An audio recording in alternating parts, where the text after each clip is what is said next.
বৈষম্য বিরোধী ছাত্র আন্দোলনের কর্মসূচিতে উত্তাল পুরো দেশ। ঢাকা, চট্টগ্রাম, খুলনা, কুমিল্লা সহ পুরো দেশে চলছে জোর আন্দোলন। কোটা সংস্কার আন্দোলন থেকে শুরু হওয়া এই আন্দোলনে যুক্ত হয়েছে 9 দফা দাবি। সাধারণ শিক্ষার্থীদের এই আন্দোলনে শনিবার যুক্ত হয়েছেন ক্রীড়া সাংবাদিকরা। তবে এর আগে ফেসবুকে নিজেদের প্রোফাইল থেকে সংহতি দেখিয়েছেন সাবেক ক্রিকেটাররা। দেশের ক্রিকেটের অন্যতম সেরা তারকা মোহাম্মদ আশরাফুল এবার সরাসরি পক্ষ নিয়েছেন ছাত্র আন্দোলনের।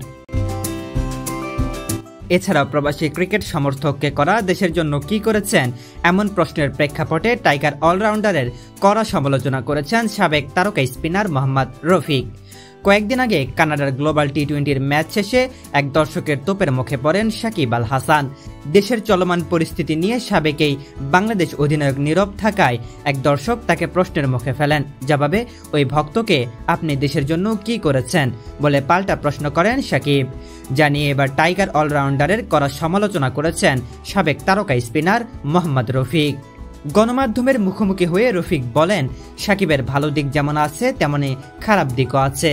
সে দর্শককে যে কথা বলেছে তার জবাবটা বিসিবির দেওয়া উচিত, কারণ তাকে দেশের প্রতিনিধি বানিয়ে পতাকা নিয়ে তাকে বাইরে পাঠানো হয়। সে ধরনের কথা বলবে কেন? পাবলিক মাঠে গালি দেয়, আবার জিতলে ঠিকই মাথায় তুলে নাচে। পাবলিক এমনই, এখন তারা সবকিছু বোঝে, তাদের 9-6 বোঝানোর দিন শেষ। দেশের হয়ে জেতার চেয়ে খেলোয়াড়দের কাছে টাকায় প্রাধান্য পায় বলেও ক্ষোভ প্রকাশ করেন রফিক। রফিক বলেন, আপনি কি জিতেছেন? এশিয়া কাপ, আইসিসির কোনো ট্রফি জিতেছেন? আগে বাংলাদেশ কি তা ফিল করতে হবে, পতাকা ফিল করতে হবে। আমি মনে করি এদের মধ্যে ফিলিংস বলতে কিছু নেই, তারা বোঝে শুধু টাকা আর টাকা। এদিকে নিজের ফেসবুক ওয়ালে সুবিশাল এক স্ট্যাটাসে ছাত্রদের পক্ষে অবস্থান নিয়ে সাবেক অধিনায়ক মোহাম্মদ আশরাফুল লিখেছেন, আমি চাই শুধু কোটার বৈষম্য নয়, বরং দেশে বিরাজমান সকল সংকট ও বৈষম্য মুক্তি পাক।